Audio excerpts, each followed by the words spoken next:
So, today, in the midst of our blood draw, which Daisy did very well for, she was so brave. Oh goodness, okay, I'm gonna try again here. So today, in the midst of the multiple blood draws we had to get, which Miss Daisy did great for, we learned a couple of things to help her stay settled and calm and still while we drew her blood for her ACTH stim test. And in the midst of that, we also worked on recall, name recognition, and I also introduced a little bit of leash etiquette. So that's what I'm going to demonstrate for you right now, because I know that's kind of your biggest concern when you're out and about with her, is getting her to stay with you and not feel the need to do what she's doing right now, which is trying to yoink me towards her sofa, which is her favorite spot in this room. So we are going to demonstrate this indoors just because we're more likely to get success in here. But you can practice this outside for very brief intervals and with a very small space in mind to work with. So she is now exploring the rest of the room, which is awesome. That's what I was hoping she would start doing. And the way you want to help her understand that loose leash etiquette is the ideal is just by using that marker that we introduced last week. So right now she's tugging. So what I'm going to do is I'm just going to stop all feedback. Yep. Yep, good girl. Yep, very nice. Very good. And for a social butterfly like Miss Daisy, social interaction is her biggest motivator. So that's what you need to make sure you cut off completely if she's not quite achieving the desired behavior that you want. Right now she's pulling again, so I'm going to get quiet. Yep. The minute that leash loosens though, or she turns towards me and moves towards me, I'm going to mark, and then I'm going to try to encourage her to come towards me. Yep. Yep. Good girl, to get some affection and some rewards, okay? So one more time, she's pulling here.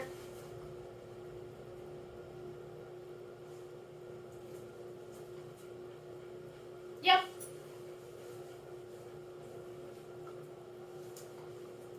Yep. Yep, good girl. Good job, Daisy too. Yeah, I know. I know. Learning is so hard. We'll go sit on the sofa in just a second. Yep. That was good. That was good, girl.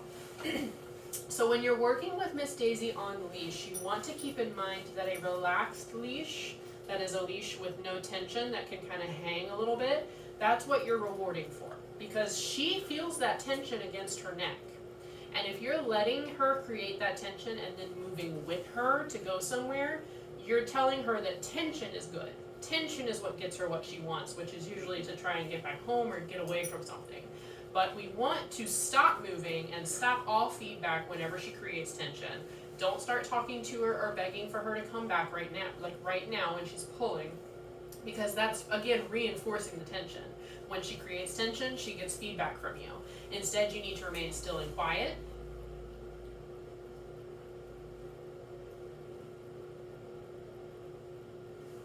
Yep, there we go. Yep, good job. Until she chooses to check in with you or in some other way release that leash tension by moving towards you. And then you can give her feedback and physical affection to help her realize that loose leash is good. Loose leash movement is what we want, okay? Now, notice that I'm standing perfectly still here. I encourage you to do that when you're on walks with her. Don't try to get all the way down the street or all the way around the block or all the way through your apartment complex courtyard if you're in an apartment setting. Just aim for a driveway. Bounce from driveway to driveway, and as soon as you reach another driveway, plant your own feet. Let her do what she wants to do, which is probably going to be kind of windmilling at the end of the leash for a little bit. She's going to be bobbing and weaving, moving around because she's a little nervous. And when you feel her check in with, and be quiet in that moment. Let her move around you without any feedback from you. And when she does get still, that's when you can start giving her feedback, telling her, yep, that's a good choice. Just standing there is good. Just standing there and taking it in. And if she checks in with you, visually, if she locks eyes with you, yep, that's another good choice. And you can tell her what a good girl she is and how pretty she is. If she moves towards you, yep, and you can even introduce your own little bit of movement and move away from her. And if she continues to move towards you, yep, that's good. We want loose leash movement together. That's what we're looking for. And then if she does get a little overwhelmed or distracted by something and pull away again, You just plant your feet again, get quiet again, and wait her out. It's going to be a waiting game right now because she lacks confidence. So we don't want to try and start steering her or using any kind of aversive corrective methods to get her where we want her to be. We need her to first learn that she can find safety and be comfortable in her own skin and in this environment. And if she's uncomfortable, the quickest and easiest way to regain comfort and confidence is by checking in with you. That's what we're teaching her right now. So when we are silent, when we are quiet, when we are still and not giving her feedback, she is more likely to check in with you to be like, why aren't you talking? Why aren't you saying anything? Why aren't you doing anything?